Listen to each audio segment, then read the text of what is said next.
მესამე პრეზიდენტმა გაავრცელა ძალიან ისეთი ცრემლი დალტობილი პოსტი, რო თურმე მამუკა ხაზარაძე ბანკირი მილიარდერი არ გაკლები ყაჩაღი ძინევანიშვილია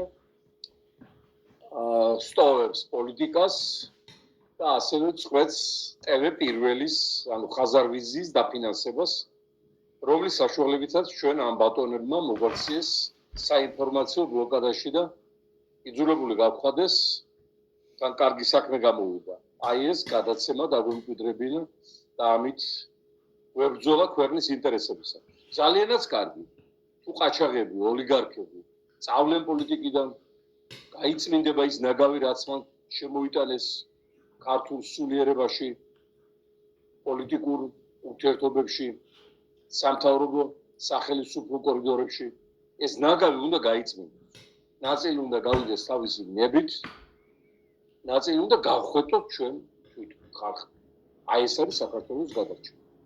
აბა ეს იყო პოლიტიკაში ყოფნა შემოვიდა ყოველ ჯერზე ჩაიდინა ღალატის აქტი გაუთეთრა და ბაბათიეთს მათ მშობლიურ ენაზე ვიტყვი გაუპრავა პარლამენტში შესვლაც არჩევნებიც საყოველთაო ბოიკოტიც ბიძინა ივანიშვილს თან ოპოზიციონერი იყო ტელევიზიასთან და პარტია დარეგისტრირებული და მთელი მსოფლიოს არწმუნებდა რომ აი ვინ მოდის მან მომავლიდან თურმე ივანიშვილი შემდეგ ხაზარაძე უნდა მოვიდეს და ისეთი სულელია ჩვენი ერი და ისეთი თავის მკვლელია რომ ერთსა და იგივე შეცდომას ზედიზედ გაიმეორებს და ახლა მეორე ბანკირ მილიარდერს აიჩნევს.